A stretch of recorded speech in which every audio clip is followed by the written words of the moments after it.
It is May 29. This is the CEO Barbecue. My name is Antonio, and today we're looking at a near surface intrusion hosted gold system in the Western United States, more specifically in Oregon, where I'm getting an update from Rauno, the CEO of Provenance Gold. If you want a bullet point summary of this conversation and all the other CEO barbecues in your inbox once a week, go to resourcetalks.com and subscribe to our free newsletter.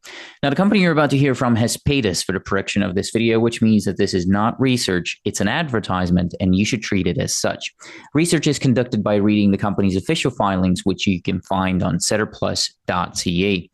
And please only watch this if you absolutely know what you're doing. This interview is intended only for experienced junior mining speculators because mineral exploration, development, and mining is a very tough business where failure is the norm and should be the expectation. This is going to be a conversation that is general and impersonal in nature, containing forward-looking statements.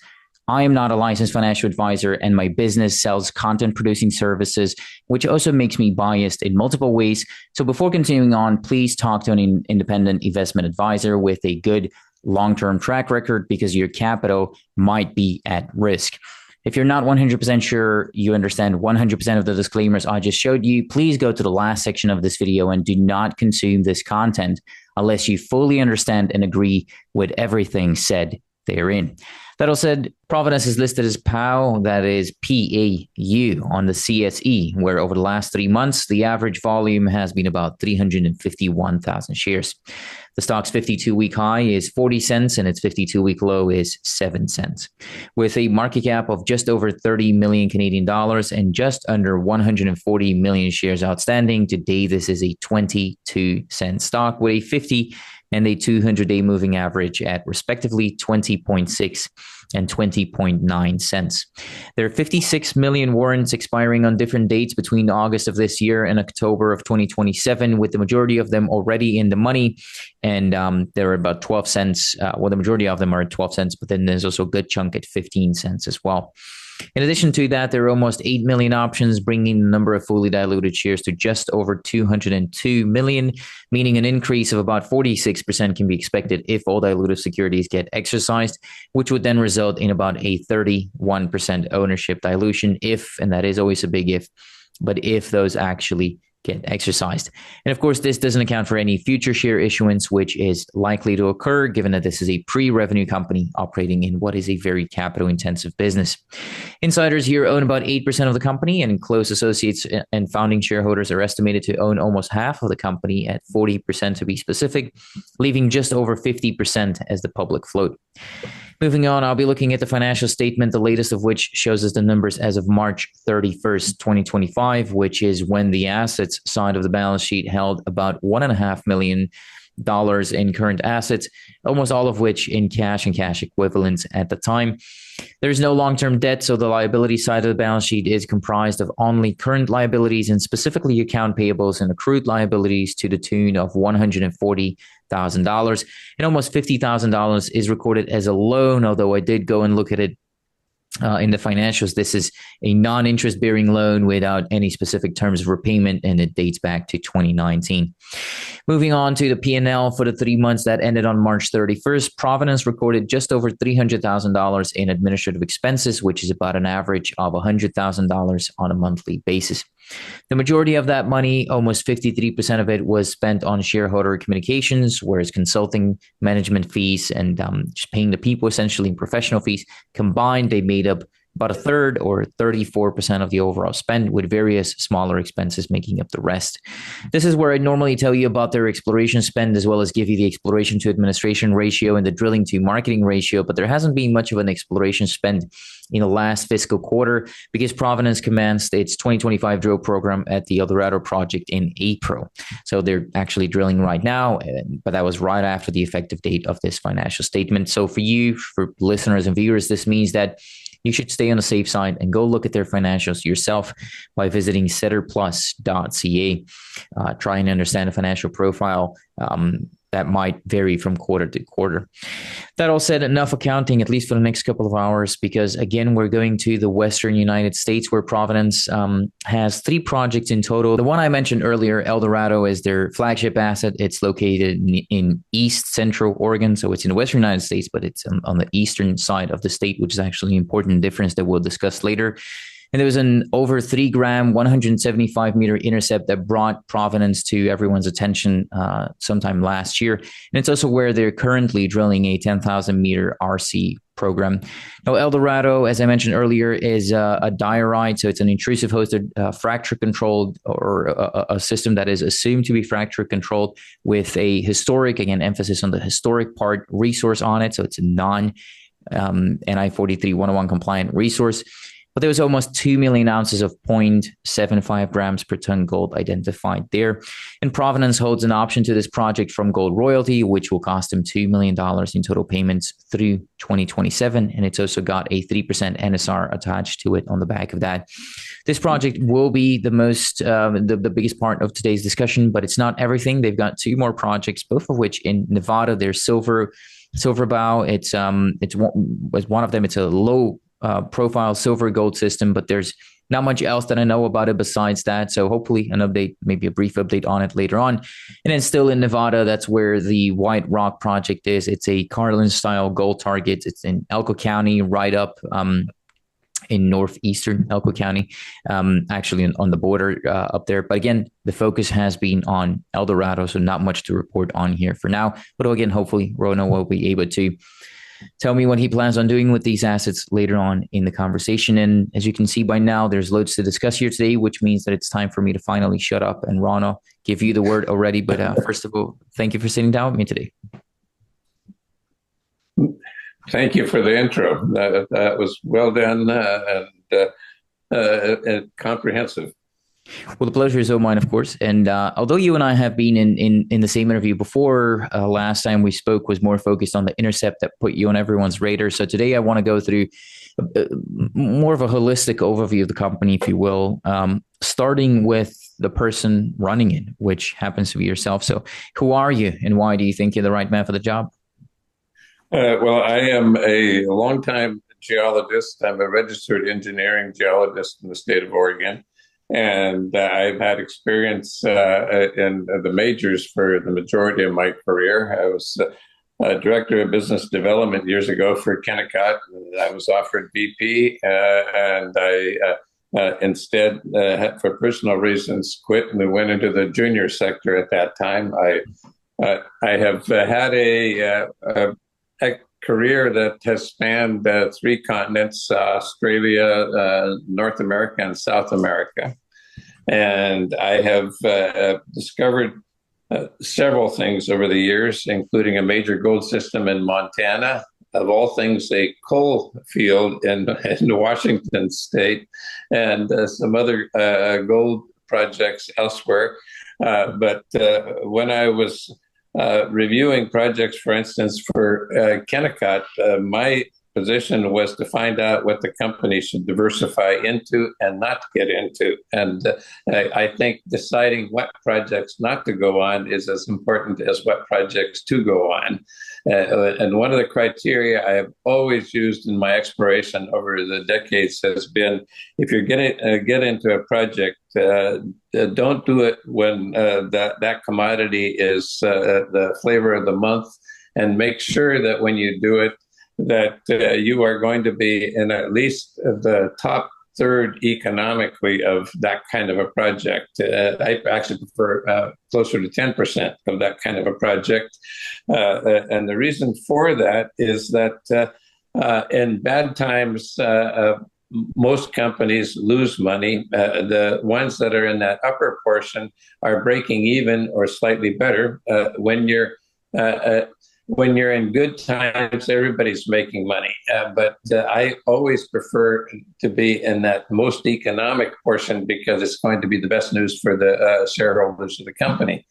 And that is what I think our projects right now that we have. Eldorado is one of those projects that's going to be, I think, closer to the 10% most economic on an open pit system, not anywhere lower. And that's an important criterion for me. Well, you also seem to be a bit of an artist yourself. You painted that piece behind you, right? Yeah, I actually, it's a hobby I've had all my life. I've actually sold a bunch of paintings in undergraduate to help pay for my school. But my real love these days, and for a long time, has been geology. I fell in love with it in undergraduate and have remained in love with it ever since. Did you make any money on it? On geology, No, yes. on the. I will ask you about the job, but did you make any money on the art? Yes, I did actually. I've sold quite a few paintings, and I enjoy it. I don't paint it for the money, obviously. I paint it just for the fun of it. It's something. If you do that kind of a thing, it's almost a compulsion. You know, you every so often need to say, "I got to paint something," and that's what I've done. Well, I will ask you about the geologist too. Have you made any money in the geology? I mean, in that career of yours that you say, by the way, here that your career spans almost 5 decades, which is almost twice as long as I've been on this planet for. So that is impressive to me. But does that include being part of a sale of an asset or something else that ended up making money for shareholders in the process? Well, I've made a very good living over the years, but I've also created value for companies. And in fact, of all the weird things to bring out, I decided that Kennecott, British Petroleum, now RTZ, should be in the coal business and high fluidity coking coal. And I basically sicked our company on that. Our Australians found such a deposit, we acquired it, and it's made billions with a B for the companies over the decades since then. Switching to the other side, when our company, Kennecott, was going to develop a molybdenum mine in Southeast Alaska, I killed the project. And that was the right thing to do because molybdenum prices collapsed and we didn't get into a quagmire, both from regulatory and economic standpoints. So when you're in geology, part of your geology has to be, is this going to be something that impacts the company? And is it going to impact the company in a substantial way? You don't do geology when you're working for a company just for the sake of geology. You do it to enhance the business. That's exactly right, and that's something that we're definitely going to be touching upon later on. What about the rest of your team, and specifically your technical team? Have they worked with and made money on specifically what you're looking for here, intrusion-hosted gold deposits in the U.S. before? Yes, they have. Actually, what we have done is we have, as a junior, avoided hiring a bunch of people on a salary. We use consultants, and they work for us and get paid only when they're working for us on a part-time basis.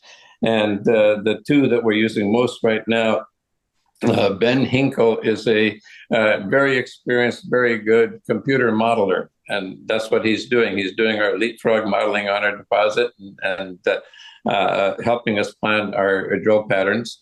And Randy Vance is the man who is well, he's 10 years younger than I am, so he's very experienced. He spent his life running drilling programs, and he does a very good job of it. And not only that, now we have hired a second consulting geologist to actually be the field geologist, so Randy can spend most of his time doing the other things that run a drilling program quite well. So yes, we have an experienced team, no question about it, and we can bring in others if we need them. Right now, we don't need them. Well, that is a good approach, and maybe that's something that we'll touch upon as well when we talk about your projection for G&A and stuff like that, maybe towards the latter part of the conversation. I want to talk about insider incentives now, though. Insider ownership is noted at about 8%. How much of that is you personally, and who owns the rest of that 8%? Most of that is, well, first of all, Rob Clark and I and Tom Martin, who are the primary three directors, each own a little over 3 million shares. And That's it. It's not a big stake, but that's what we started with. And a large part of the ownership is contacts from Rob Clark, who is in charge basically of bringing in the money, and he does a wonderful job of that. But he also does it very stringently. He doesn't want to have people that are going to dump the stock and create a problem there. He wants long-term holders, and he wants basically holders who will cooperate with a plan to advance the company. And the people that he has found are both family and friends and professional contacts. Hmm. How did you guys get those shares? Is that founder shares? Did you buy it in It was market? founder shares at basically 10 cents a share at the beginning. Okay. So the founder shares round was at 10 cents, which would, okay. So your average cost is also 10 cents, or have you been putting money in the company after that as well? I put a little bit, but being a geologist and having lost major opportunities to on projects I discovered and just getting a salary, I am a geologist who doesn't have that much spare money to invest. But I have put family and friends into it again because it is a project that I am completely confident is going to do very, very well over the next several months and the next couple of years before maybe at that point we are looked at by somebody bigger. When you, no, go ahead. Our goal in this is to keep advancing it as if we are the only game in town. That's the only way to do it. So we are advancing it step by step the way it needs to be advanced. And I think the rest of the package will take care of itself as we get people recognizing what a fantastic project we have here. Well, last time we talked, you told me a bit of the story of how you came to have these assets, and I'll ask you to repeat that here in a couple of minutes. But when you put the package together, did you guys get to keep any royalty on the projects? Like, do you or any of your directors personally own a royalty on any of the projects? None. We would not go that route. I wouldn't even think about it. That's good. I like that approach, and that's the right answer. Staying on the same topic and still within our what I call the smell test before we get into the actual barbecue, and talking about incentives now that the company has changed with the news last year and much more drilling and so on. How is executive compensation going to be structured and determined? Like, are your KPIs going to be tied to discovery performance? Are they tied to market cap or share price or something else entirely? Our compensation right now is basically a monthly salary that's not tied to anything other than the fact that we need to have some kind of a salary. Mine is a much more modest salary than I was making in anything before because I'm counting on the shares creating that value when we have an end game for this company. And that's the same attitude that Rob has on it, is that we're only taking salary as needed to keep on living day to day, but our future and profit on this thing are all hinged on having a very successful company whose stock value goes up dramatically.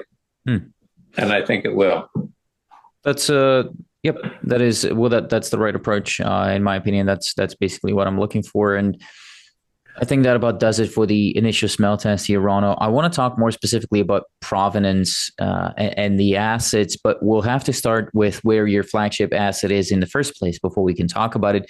Because when I hear Oregon and you know, I don't get excited about mineral exploration mining in there in the first place. So talk to me about the state, Oregon. Why are you there in the first place, and how workable is it really? Okay, well, first of all, just to answer that last question, it's extremely workable now. But I'm an Oregon resident. I never would have looked in Oregon a few years ago because Oregon had developed into a state that we thought it was impossible to develop gold projects in. What changed was that people in Eastern Oregon who are quite different from Western Oregon. First of all, Eastern Oregon is a semi-desert. It has sparse population. One of the main occupations is cattle raising. So it's mostly empty country. Western Oregon has all the people and all of the vegetation, et cetera, two different worlds. But anyway, what happened is the Eastern Oregon people were looking across at Nevada and Idaho, which are both fairly close, and seeing how fantastic gold projects properly developed were for the economies of those areas. And they were saying, we want some of that. We think we have gold projects. If we can develop them properly, it will give us higher paying jobs for our local people. And anyway, what happened is they actually got the governor out there and she started agreeing with them. The Western Oregon politicians are now in the camp on this. It's solid that if you develop a good gold mine in Eastern Oregon, you are going to be supported, and it's not going to be a handicap to be in the state of Oregon. It opened the door.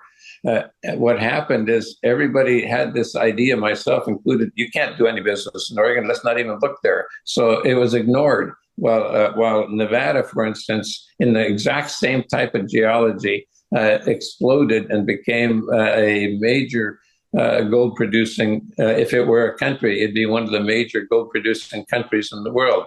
And that's the difference, just an artificial political boundary between the two. So when I had a call from a state regulator who said, you've got to be in Eastern Oregon, and I laughed at him, he came back and said, no, it's changed. It's changed. We've done the homework. I've talked to the state geologist who's in charge of Dogami. I've worked with Dogami. They have confirmed that, yes, the door is open. Recently, Trump announced the Grassy Mountain project, Paramount Gold, which is only about 35 miles south of us in the same county, as a fast-track development project from the federal level. And that has helped recognize that Eastern Oregon is open for business, and it truly is. Well, Grassy took a little while to permit as well. I mean, and it was a bit of a wild ride too, and ups and downs and whatnot. And it, as far as I understand, it's still not final. Mentioning, Nevada. If I can correct that, it's final in the sense that last fall they were deemed complete on all of their permitting studies, et cetera, et cetera. So then at that point, it became the responsibility with the time frame on it for all the regulatory agencies to put in their comments and draw up the final agreements. And that is expected to happen here in the very near future on all those final agreements. So yes, they are complete with their work. We're just waiting for the paperwork to catch up. Well, walk me maybe through how that paperwork process works, or for you, what would that look like? Not permitting a project, an exploration project. Now, in their case, it's a mining project, so it's much more. It's much bigger. It's a much longer process. But for you, permitting an exploration project, what's that process in Eastern Oregon? It's a very simple one, actually. What we do is we send in fact, we're doing that on one that we're about to, I think, get approved here shortly. Another one we're about to submit on our new area that we've added to Eldorado. We say we want these 17 sites to be permitted. The sites under the most efficient permitting process have to have a cumulative area of less than 5 acres. And what they do is they sign an arbitrary amount of disturbance for each drill site, and roads count. We are using vehicles that don't need road building, so that saves us a huge amount of land in that 5-acre package to begin with. Then they do their review, and from what I understand on a permit that's coming out, Dogami has already approved those new sites. They have to then send it to a few other agencies in the state of Oregon for a sign-off.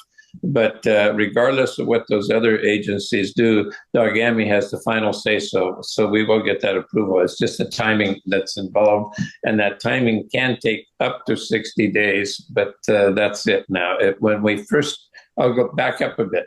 when Paramount was permitting Grassy Mountain, they had no procedures like that. Nobody knew anything about mining. It took the first several years for them to even start the process. When Oregon finally switched gears, the Grassy Mountain project started moving much more quickly. Now, with the Trump administration as well, making it a priority project, it's moving very quickly.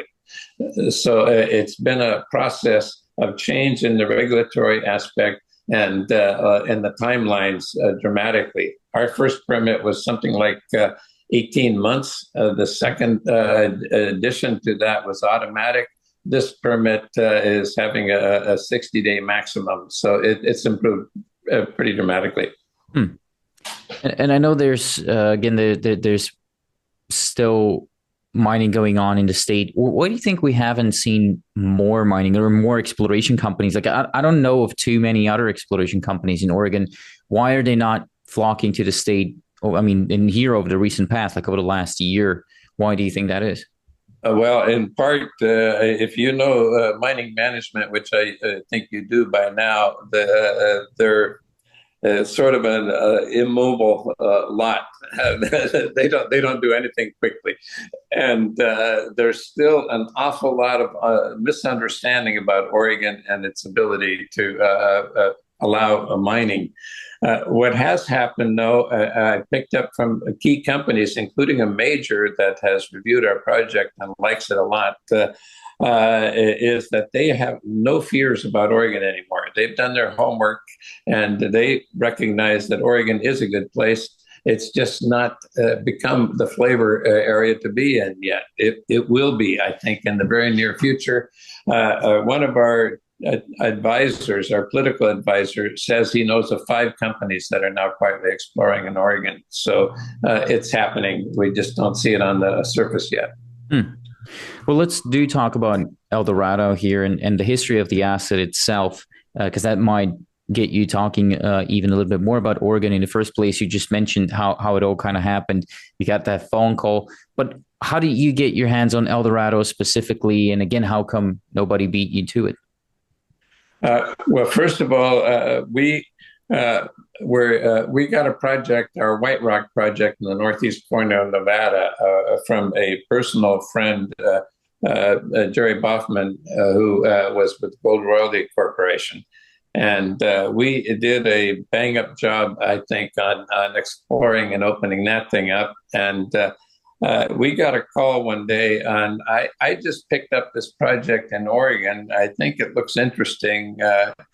I have a major that wants to take it on, but before I pass it off, can you guys look at it? And it took us about 3 minutes of looking at it to say, we want that project. And Jerry has a incredible knack for finding these opportunities like this. And so I don't know where he got it from, but it was a project that had 242 historic drill holes by several companies on it.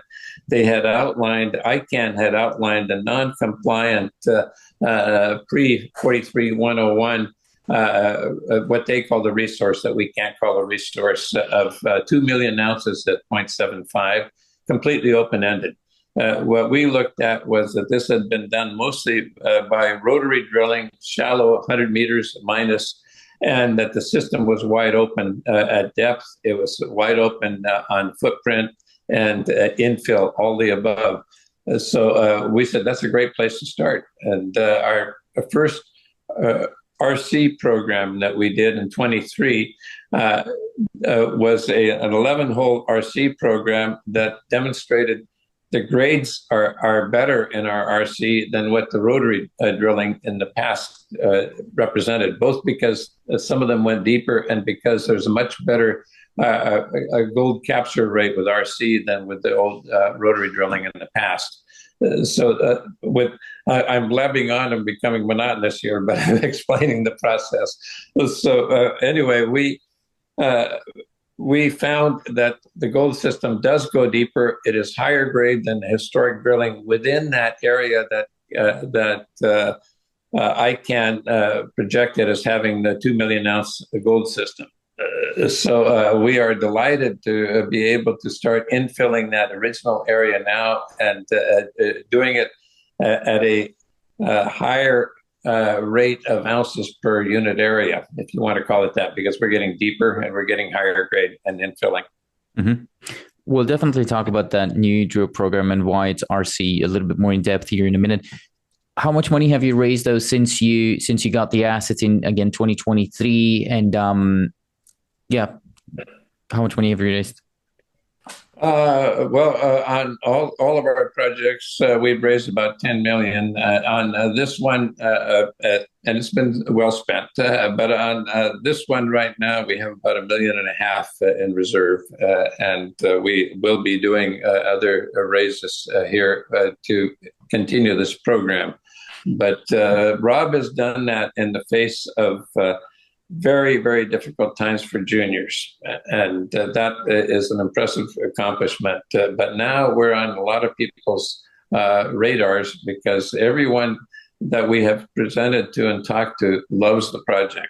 The biggest difference we're having with some of the major companies and us right now is the terms of any kind of moving forward. And we are not ready to move forward in that arena because we need to increase our corporate value substantially before we'll do anything like that. That's an interesting point that you're bringing up there in terms of JVs or anything else. And I also have that on my list. But what is then the specific business strategy for your exit strategy here then in that case? I mean, you know, make a discovery, find a JV partner, make a discovery, sell it. How do you see the future of the company? Well, the first thing we have to do right now in these difficult times is to keep expanding the resource. And the reason that I think we are going to be intercepted at some point here by another company is that not only do we have a multi-million ounce, very attractive resource in metallurgy, grade, all the rest of that, and what we're calling now Eldorado West.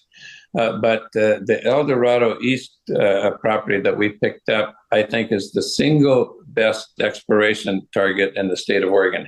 Hands down, I would take anybody on that. It has the potential to turn this whole Eldorado project, because it is one project, into something very special for a major, because we've already heard that from the majors. Mm-hmm. So to answer your question, we will continue advancing the project as if we are going to develop it ourselves. And if that had to happen, it will become a very attractive company down the road. We will. But I do expect to have somebody come in at some point and say, hey, we want a piece of this. Do you guys have change of control fees implemented in your contracts, or how does that work? No, we don't. No. Yeah. Well, let's maybe look forward into the future and talking about how you're going to get it over the line. When's the right time to get to that point? You need a resource and all these things, and maybe take it kind of step by step here with you're currently drilling a 10,000 meter RC drill program. Talk to me a little bit more about why RC. You did core drilling, diamond drilling last year. Now you're going back to RC. Why that instead of sticking with the diamond bid? Well, first of all, people who are used to Precambrian shield type deposits, and that can be in Scandinavia, it can be in Canada, are used to core because they're dealing with veins. And for a limited number of drill holes, you can start extending a vein and coming up with a high-grade reserve.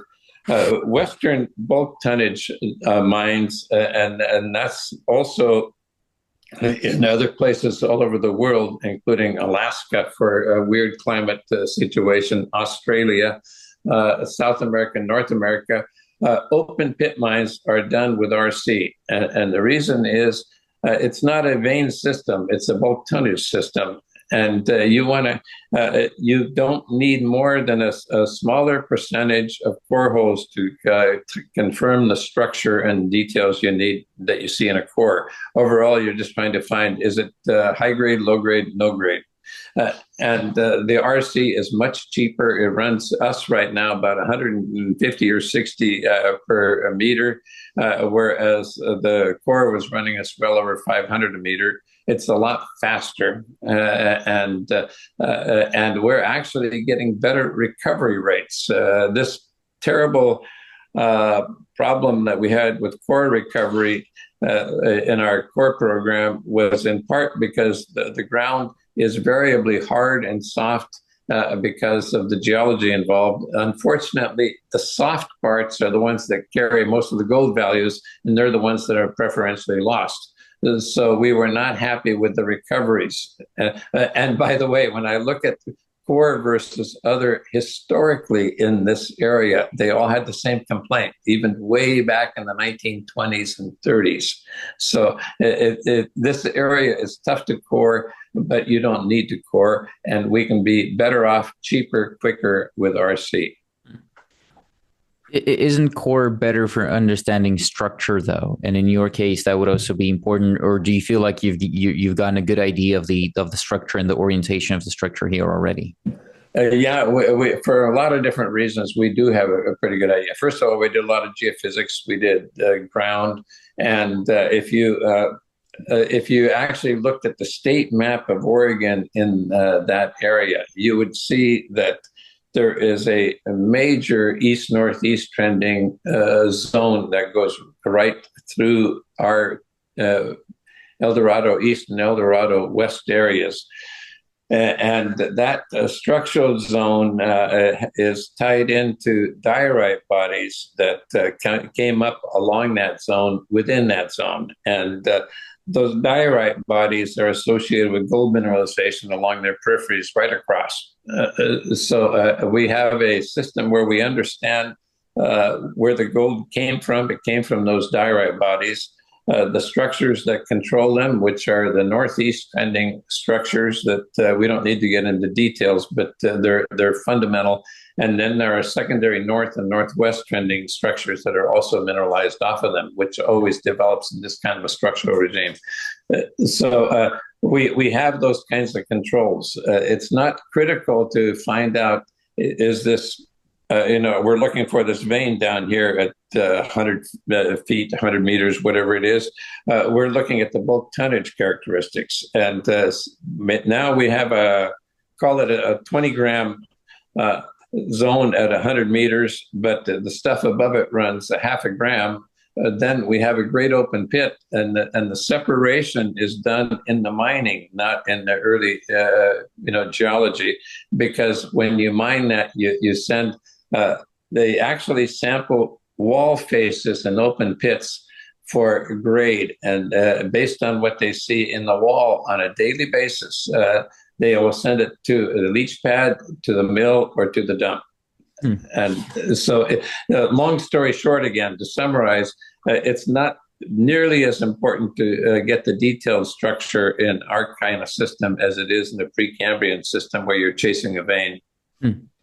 Why I asked about the structure here is because I know that in these type of systems, alteration zones can sometimes be smeared or overprint the structural controls themselves, and that kind of, given that this is this system is controlled by fracture density, right? And so understanding that is going to be crucial for you as well. Is at least how I saw it. But how do you deal with that, or like how do you know it's not smeared or overprinting? How do you know, again, the alterations, those are not smeared or overprinting? Well, first of all, with RC versus rotary, you don't have nearly as much smearing. That's one of the advantages of RC, because you're getting the rock from the rock face, not from downhole contamination, which is the smearing problem.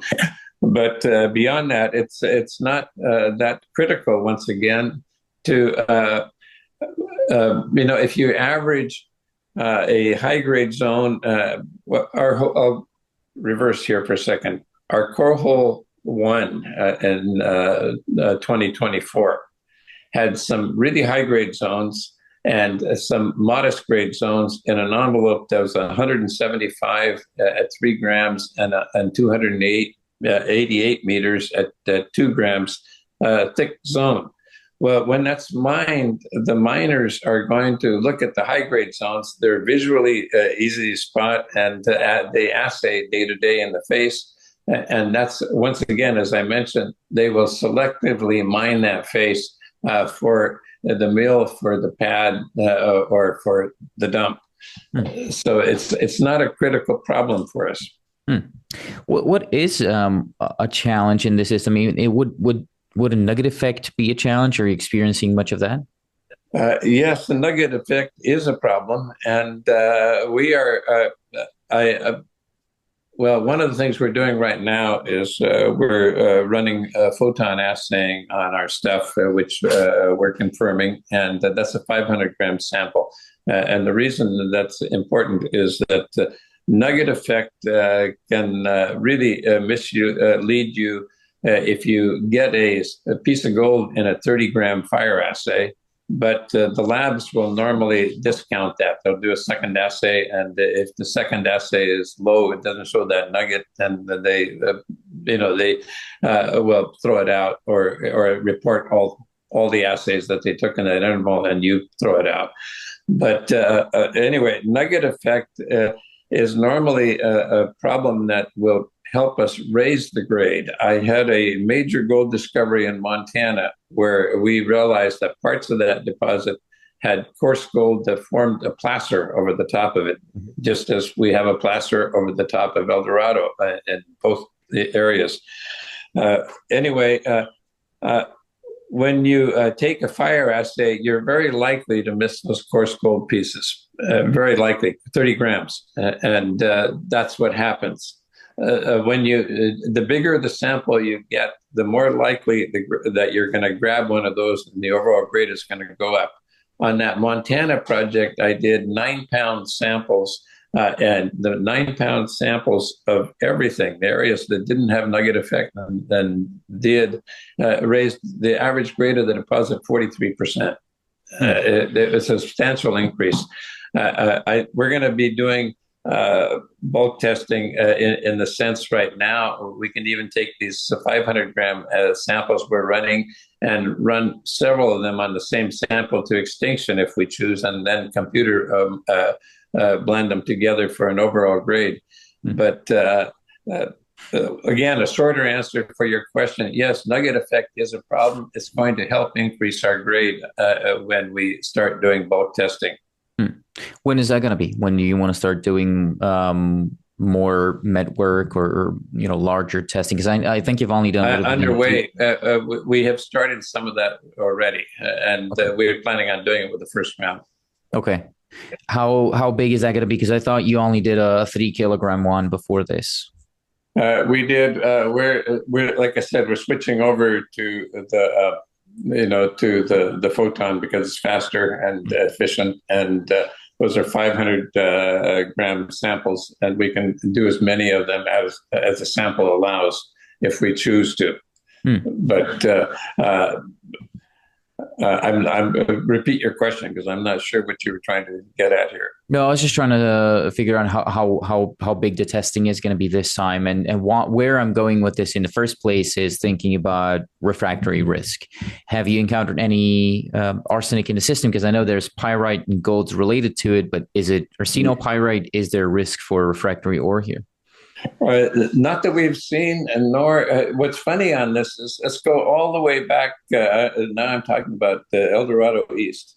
They were talking in the 1920s and 30s about getting 94% recovery with gravity and flotation.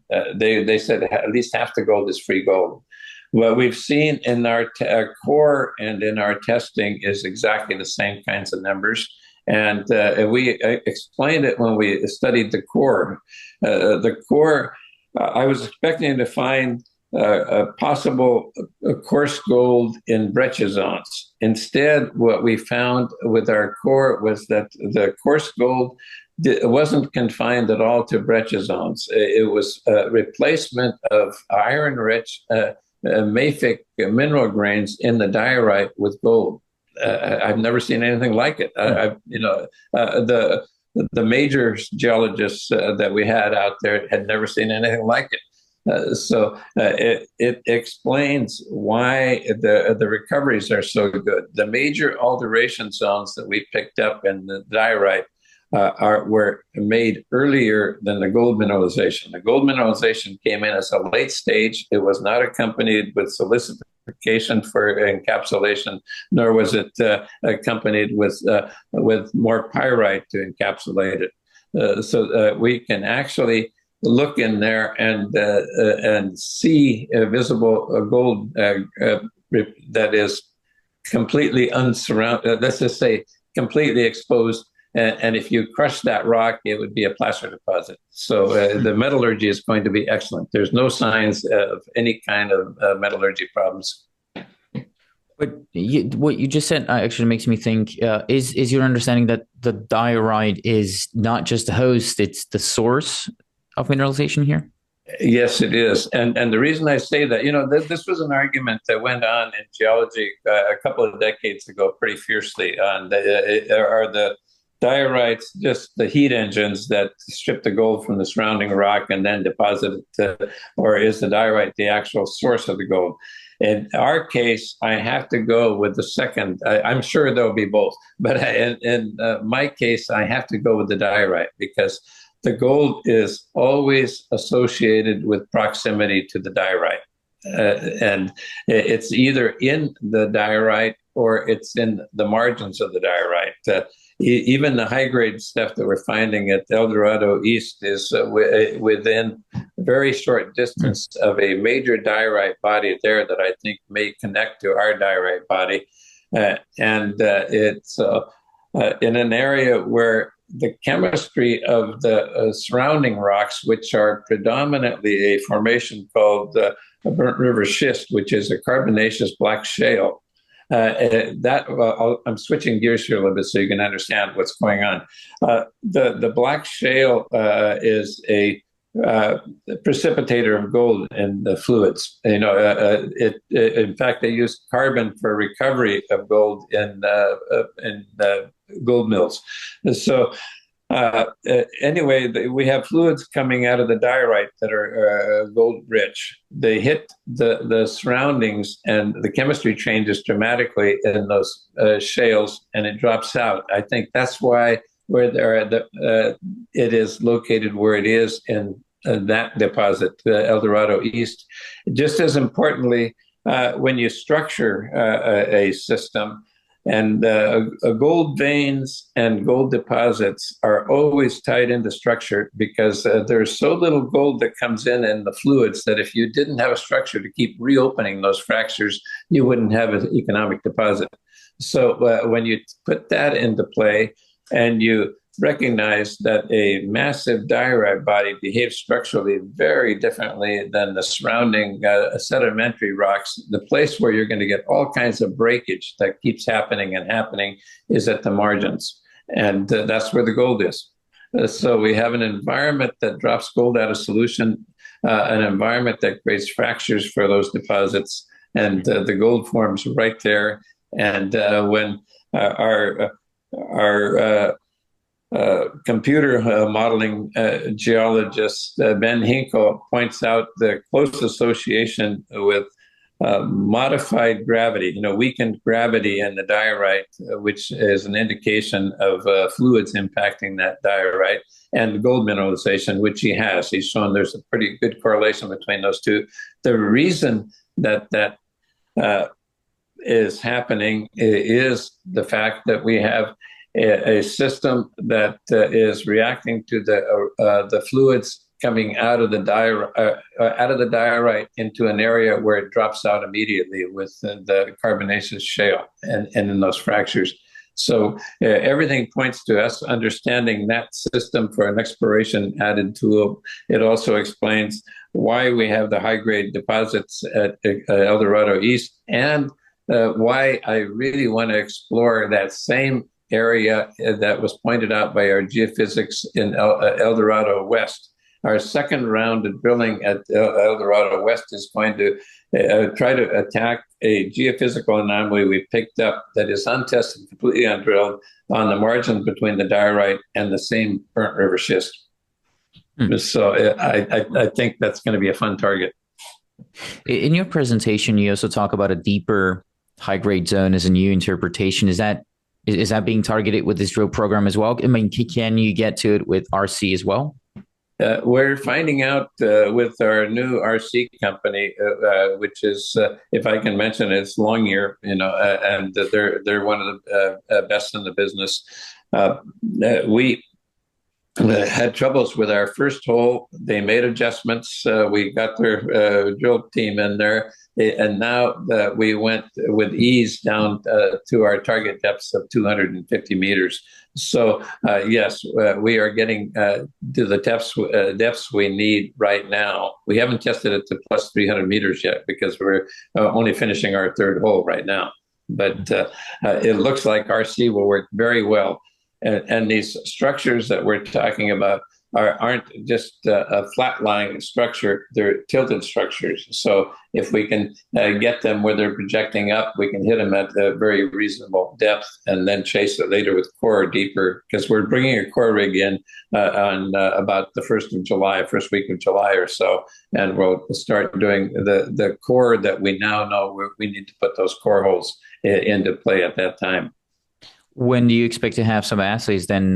Because this news release that you just had, that's not there's no assays in there. When are the assays of that coming, and when are the next batch of assays coming on the back of that? We're expecting them in the near future. I will talk to the lab about that again, but we think our turnaround time is going to be much better than it's been. Paragon has promised that. And by the way, one of the things I like about their fire assay is that once it reaches the lab, the turnaround time can be just a few days. With photon assaying, it can be the next day. It's much faster than what we were doing before. So then what we need to do is get the assay results on a whole, compare them to what we expected, probably do some discussion about what that's going to do for the other holes, et cetera, and we'll put out the news stories as soon as we can. It will not be a long wait. How long is it going to take you to assay all of the drilling from this 10,000 meter drill program? It'll be as it happens. We actually, one of the nice things I like about Paragon Labs we've gone to right now is they are coming in at our call and picking up the samples from site and taking them back. So we say, as we did last week, come on Wednesday. They picked up the samples. They drove them back to Reno and the lab on Wednesday evening. And so the turnaround is going to be fast enough that we can start using the results as guidelines for adjusting our drill program. And that's something as a geologist I really appreciate. What would you consider success from this drill program? If we're talking, let's say 6 months from now, what would you want to tell me in order for you to be, satisfied with the results? What we want to do is keep confirming that historic resource and not just confirming it, expanding it. We've already established that we can improve on it by going deeper and by having higher grade assays. But we have identified. And I don't know if when we talked last, we had talked about the wildfire that went across the area. But the wildfire that went across the area exposed a whole lot of geology that we had not seen before. And we have identified several new structural zones, found some prospect pits and plasters we didn't know about that are well away from any drilling we do now. So what we'll be satisfied in 6 months about is we have expanded our resource base. We have established a significant gold system at a grade that may even be better than the historic ICANN estimate. And we have found some high-grade target areas. The reason that's important is we hit in 3 holes, we hit that 3 gram area that was picked up in the RC holes 7 and 11 and in the core hole 1 of last year. Well, if you just do an arm wave geology, a non-compliant anything, but my kind of geology, this is see how much gold there is in that volume, you come up with several 100,000 ounces at 3 grams in that one spot. Well, think of what those kinds of spots do to an estimate that was based on shallow drilling and nothing like that in their projection, but 3/4 of a gram. So I think we are going to expand the resource substantially and project the expansion to new structures in the area. So we'll be happy if we have done the first step, prove what was there historically, expand on that, expand on it in grade, and also advance Eldorado East, which I think is a major improvement to our whole package. Are you going to have enough money to finish this 10,000 meter drill program, or do you have to raise kind of mid-program here? We will be, we have enough to keep it running until we do a raise, and we plan on doing a raise in the near future. That's a Rob question, but we are definitely in the market for doing a raise.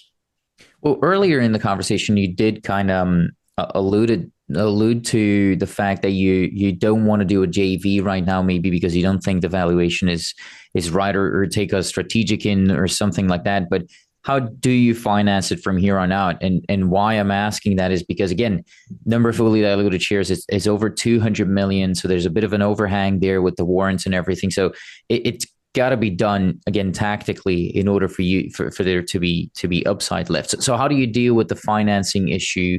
How do you see your financing future? Okay. Well, first of all, we have a major upside simply because the deposit is going to grow substantially, and that always helps. But it's again a Rob question on strategy. Right now, we have people that want to fund us, and I'm not at all uncomfortable about having that money coming in. But what we want to do is fund it at the proper price. And that price has to be one that makes us happy on minimizing dilution. Once again, the big companies are interested, but it's too early for us. So we're not doing that yet. And we could cover that by just signing one of those earn-in type agreements, but we don't want to do that. It's an option that we choose not to do. It's not in our best interest right now. We have plenty of money coming in from sources that have been Rob sources, and now new sources that we're starting to talk to, who are funds of different types. And once again, as I said, that's not my bailiwick, so I could be misspeaking. So let's put that on to Rob. Well, and I'm looking at your share prices. We're wondering, since the last time we spoke, why the market is not giving you more value. Like you say, there's more upside potential. What's your best guess on why the market is not recognizing that?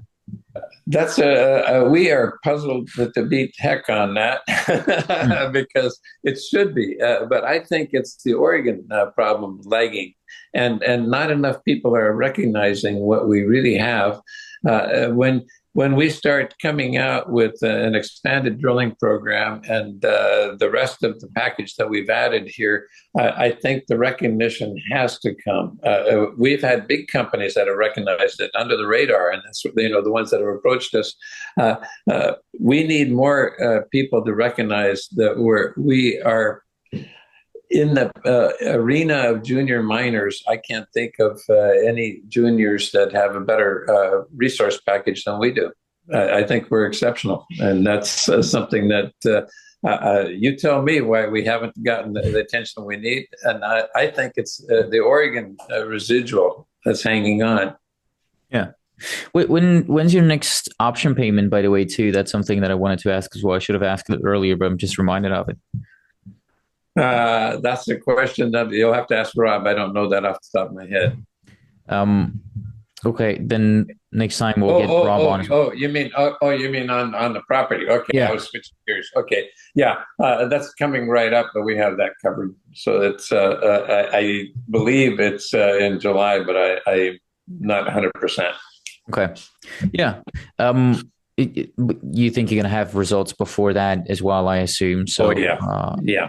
When do you think is the right time for a mineral resource estimate, an MRE here? What would that be for you? That's one of the things that we've gone round and round on this question because I personally don't like coming up with an interim resource estimate. What happens, I've seen it happen too often, is you come up with we have 2 million ounces. And everybody says, okay, it's a 2 million ounce system. Well, I think Eldorado West is significantly bigger than that. And you add Eldorado East, and it's a whole new ballgame on size.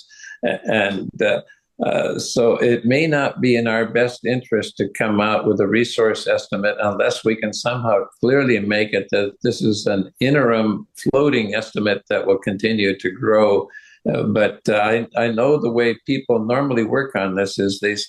I can think of a project I won't mention on other companies right now where they came up. It's a 1.5 million ounce system, and everybody says it's a 1.5 million ounce system. Their geologists say it's a 5 million ounce system based on our drilling.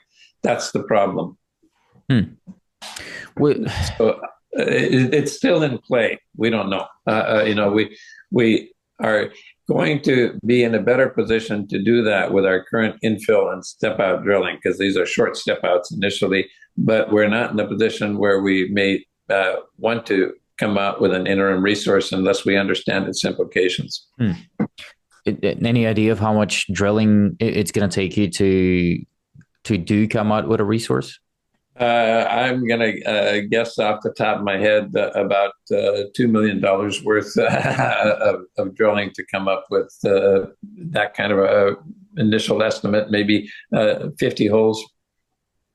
Okay, because that's one of the things that I'm thinking about. Is that maybe something that people are waiting for? They might want to see some kind of an economic current resource, something that's not historic, or like what else is it could be.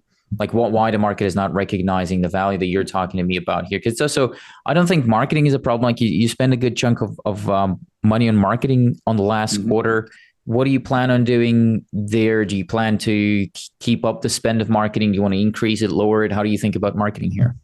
That's, again, a Rob question, but I think we need to keep it up. One of the things that we haven't gotten across that I think we're going to change emphasis on a little bit here is the fact that when you look at let's use an example. You have a Nevada mine with 1 million ounces. It has a grade of half a gram. Well, the profit per ounce on that is a set amount.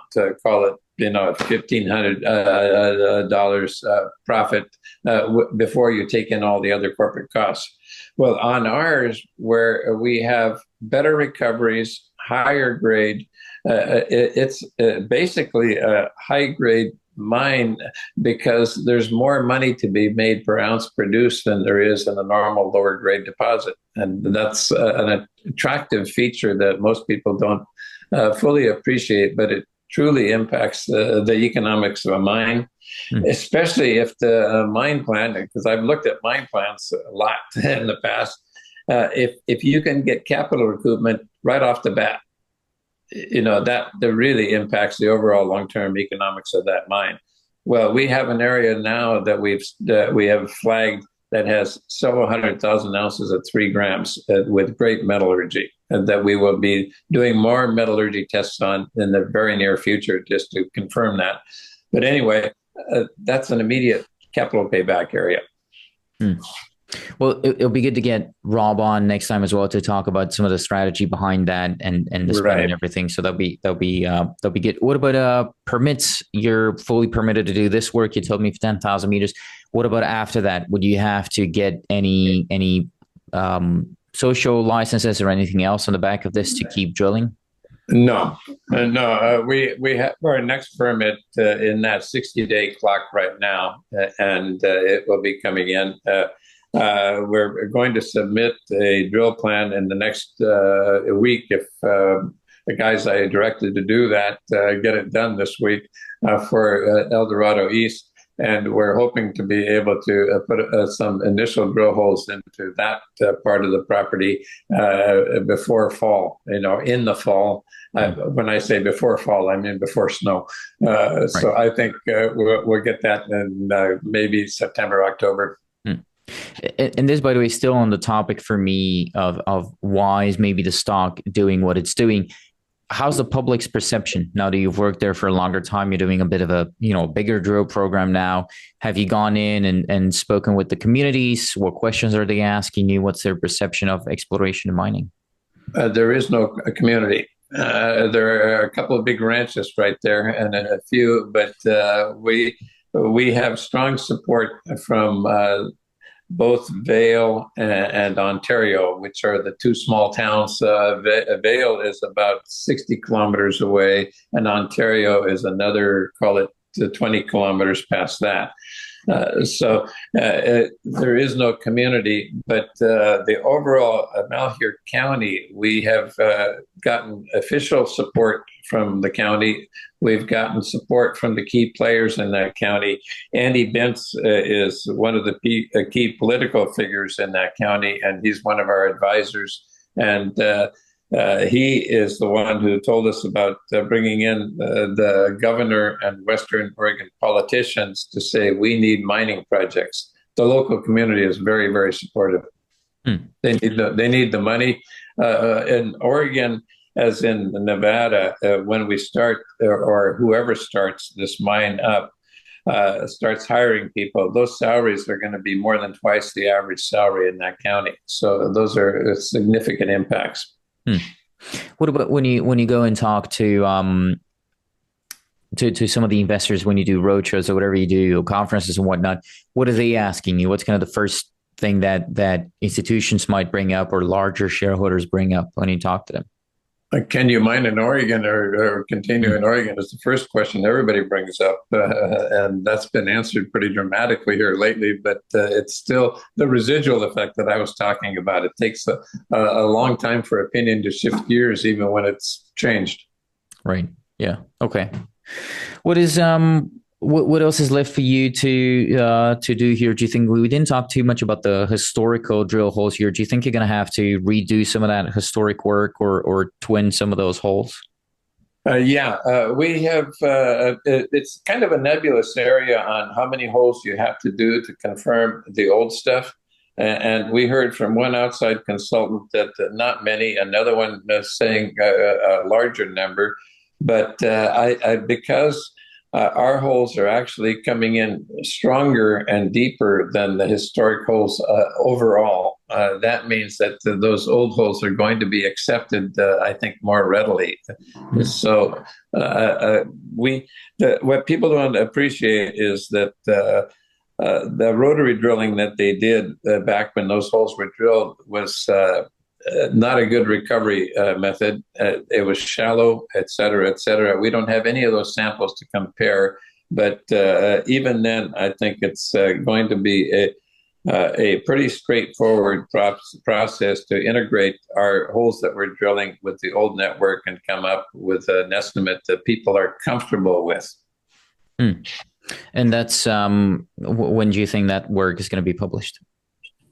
That's again the question about when do we publish the resource, and we haven't finished that argument because there's a plus minus on that. What we want to do is visibly expand the system and the grade to people, to investors, because right now I'm confident that this is going to be a significant multiple of our 2 million ounce estimate in the total package that we have out there. And that's going to attract people. When you start talking about 5 and 10 million ounce systems, you get a lot more interest, and that's where we're at. Yeah, I can imagine that is the case, especially with the larger investors as well. I'm looking at one of your other news releases that you've had in the meantime, and that is that picking up more ground. It is that Eldorado East that you said you wanted to touch upon. Talk to me more about that. Why pick up more land if you were happy with what you had before? Well, because first of all, I was happy with picking up Eldorado West. It's a great system. We're drilling it now. It's the one that had the most historic holes in it already. So we have a multi-million ounce system with all kinds of great characteristics in it. But when I had always wondered about the Mormon Basin, that project to the east. And when we started putting the geology together over the winter on, yes, this all fits into this great pattern, and look how the Mormon Basin area fits in. Well, that is an area that has a significant, I call it arbitrary, dozen historic lode mines, high-grade mines in that area. It's been plastered and replastered. I think some of the areas have been plastered more than twice. And the areas that have been plastered are covered with plaster. Very few outcrops. The one ridge that really stands out is called Sunday Hill. It's a ridge that's maybe 1,200 meters long by half that, a third that wide. And I think in the future, when it's mined, it's going to be a big hole in the ground, because there are discoveries all along it. The rocks we saw were really attractive looking rocks. We've taken our first 13 samples from out there, and we're waiting for the results. But at any rate, you just put in, as we have done now painstakingly, some of the old mine workings that we've found in the literature from 100 years ago into that hill. One of those mine workings showed an area that the people at that time, the engineers projected, and by the way, this was also confirmed to the level you could confirm it by Capri in 1984, I believe, by drilling, that there was an open-ended zone that was 18 meters thick that ran 23 grams, open-ended. And they said, we can't project it past the underground workings because it goes into the walls. So there's another zone 400 or 500 meters to the south of that did a similar thing with 8 grams. There was a soil sample done also in the early part of the 20th century of 23 samples across, or 21 samples, I'm sorry, across an area that is about 11 or 1,200 meters long by 150 meters wide, that averaged between 5 and 6 grams. So this is a major bulk tonnage area. Beyond that, there were several other mines that had similar types of grades historically that we picked up that are well away from this property called Sunday Hill, I mean, from that portion of the property.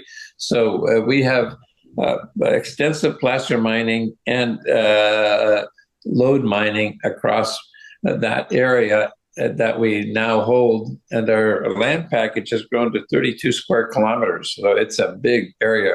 I think we have the best exploration property and the most advanced property in a whole new district now under control. On the map, it does look like it starts to go a bit more into the mountains, especially towards the north of your package there. How is it topographically? Is it more challenging to explore there? Not really. And yeah, it is in one sense. The snow has to get off to get good access. In the summertime, as right now, it's easy access. There are good road access in the area, and you could drive a car there. So it's not bad. We're confining our initial drilling to the roads for ease of drilling and initial exploration. So no, it's not going to be an issue. You look at mines in places like Alaska or British Columbia, and this is a piece of cake.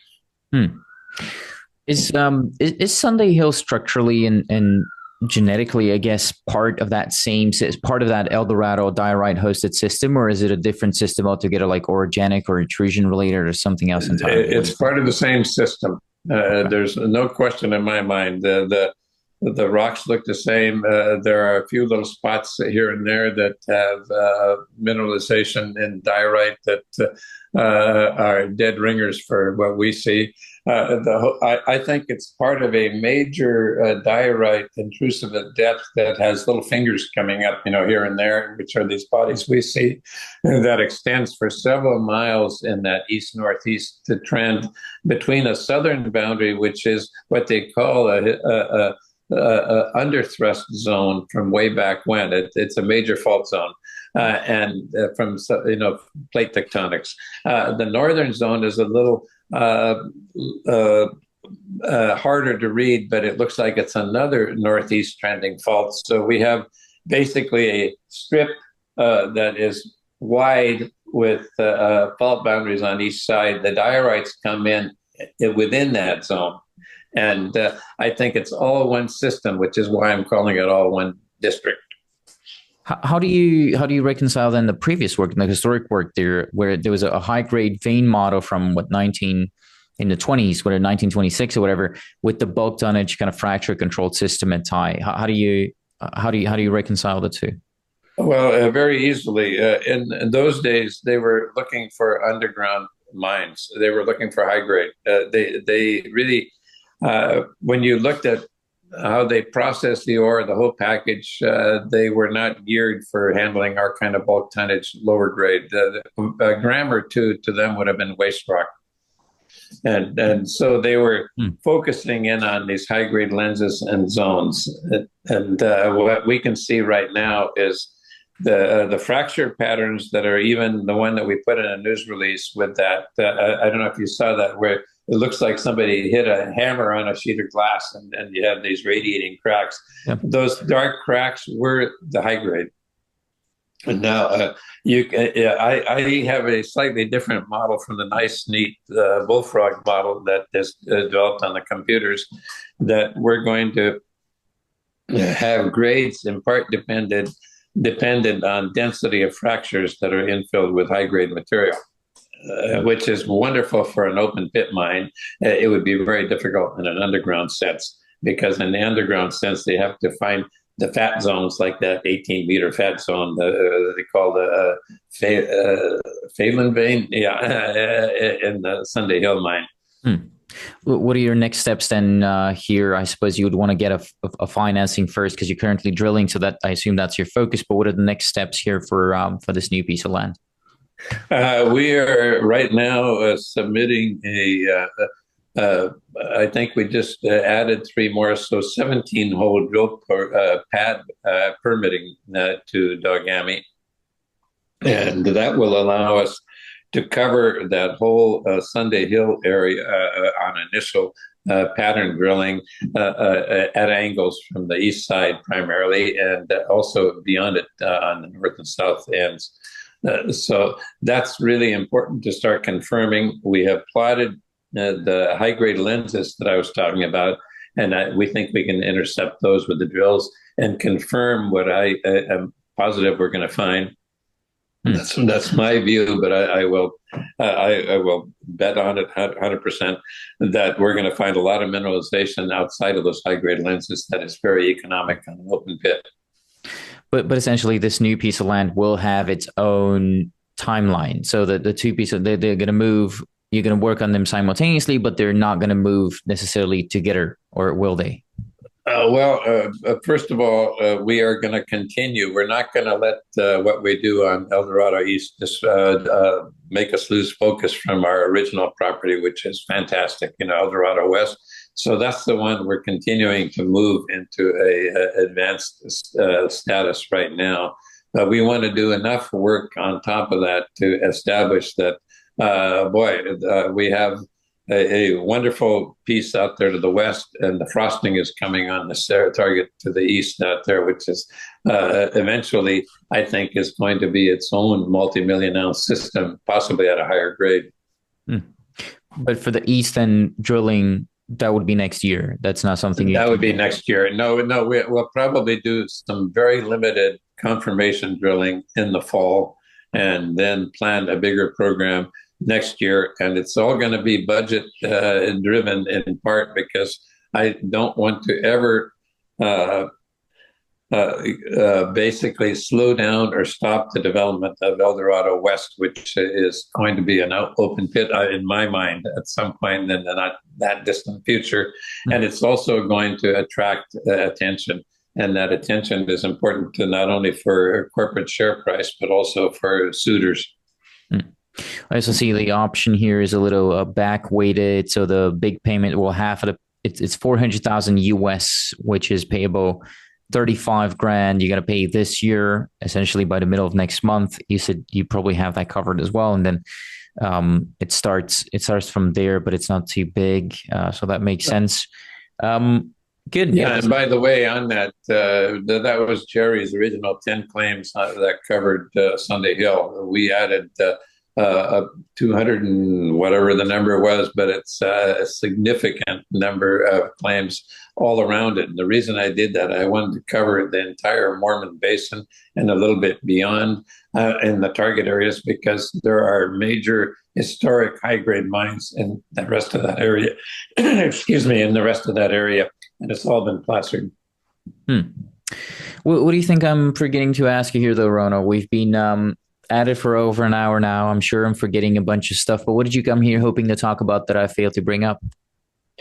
Well, I think a couple of things. First of all, we are continuing to advance the original project we talked about before, and I think that is going to become a significant I'm going to call it a new discovery, even though it was drilled historically, simply because we've improved the grade and the footprint and the depth.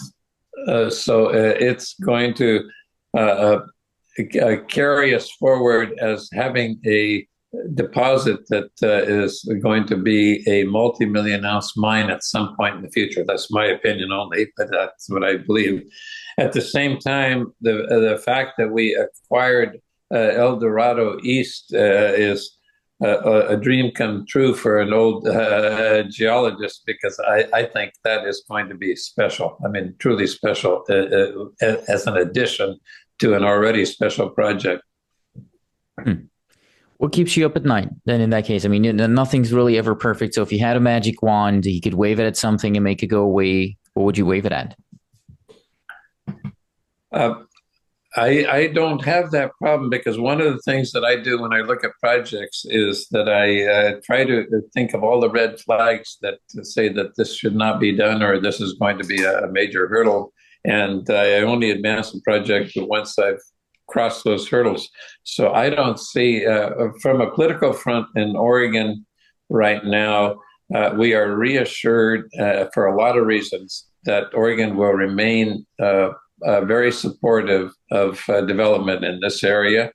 I'm not concerned about the size of the resource. I think it's going to grow by multiples, not just by margins.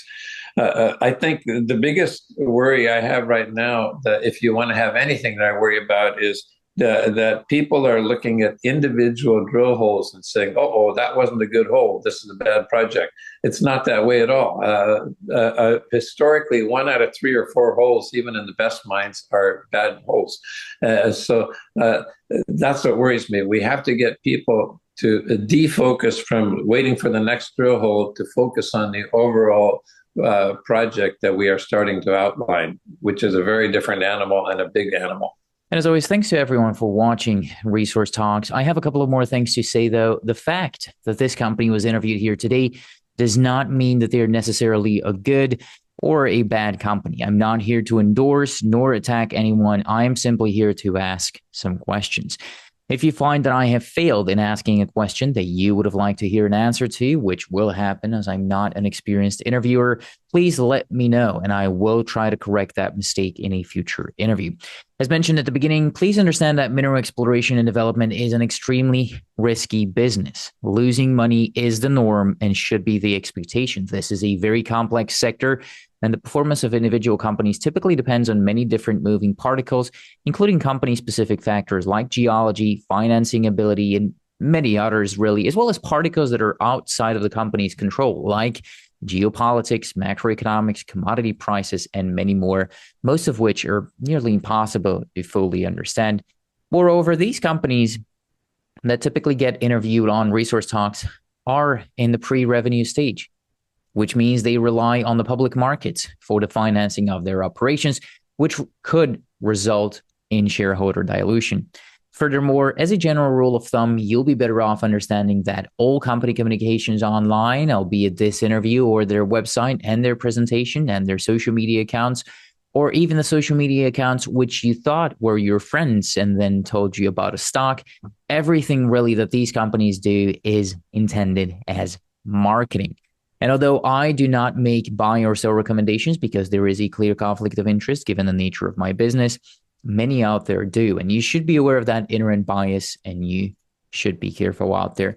That bias is not always going to be clearly disclosed with everyone out there. So it is safer for you anytime you're watching any type of company specific content to approach it with a dose of skepticism and assume that the party telling you about it is biased in at least some shape or form, because there will always be a bias, again, albeit clear or not. So always ask yourself what the incentive of your counterparty is and never rely on them regardless of their incentives, but instead double check if what they're saying is true, again, by using setterplus.ca. The fact that I have no idea what I'm doing should already be clear to you at this point. I am not saying this to make jokes or laugh with myself. I just simply do not have a long enough track record of consistent investment profits. So I should under no circumstances be considered an authority on anything. Again, although this may sound amusing to you, believe me, it is not amusing, and it is not intended as a joke. I'm simply pointing out a fact and warning you not to rely on anything I do or say. Unfortunately, at least to my understanding, nobody out there has any special abilities. The CEOs do not possess any superior knowledge, and they cannot know about what will go up, what will go down, or what will go in circles. Some people even believe that to be rule number one on Wall Street. Nobody really knows. None of us know whether any of the company's activities will result in a success, again, given that we're talking about high-risk activities where most of the times it ends in failure. So unfortunately, try as I may, I won't always catch all red flags or all challenges with the companies. So even if I did ask a few tough questions in here, don't rely on this being all of the tough questions. Again, these are complicated startups with many moving parts, and I am conflicted given the nature of this business. Therefore, I cannot guarantee the quality of anything presented in this video, and you cannot hold me responsible for any losses or damages stemming from the way you decide to use this interview. Viewers, listeners, and readers acknowledge and agree that the information presented herein did not constitute a solicitation or an offer to buy or sell any security or investment or to participate in any trading strategy. Resource Talks and all parties involved in the management of the business strictly disclaim any and all liability for losses and or damages, whether direct, indirect, special, or consequential, or other consequences, however so caused, arising out of any use or reproduction of the content published by Resource Talks, or any decision made or action taken in reliance upon it. By consuming this content, all consumers vow to release Resource Talks and all parties involved in the management of the business from all claims, proceedings, or consequences. This is all to say, I know it's a lot of lawyer talk, but this is all to say that you shouldn't blindly trust me or anybody on the internet, and you should do your own research. Once again, social media is meant for entertainment. It is setterplus.ca where you do your research. That's where you'll find the company's official filings, and I encourage you to read and analyze the Management Information Circular, the financial statements, the Management Discussion and Analysis, and whenever available, the NI 43-101 technical documents. If you don't understand everything in those documents, the chances of you losing money are even higher than they normally are in this space. And as mentioned earlier, the chances of even the best analysts in this sector losing money are extremely high, since this is venture capital and it is not for everybody. I'll leave you with one of Charlie Munger's quotes, which I wish I had listened to more often earlier on, which says, quote, "If you don't understand it, don't do it."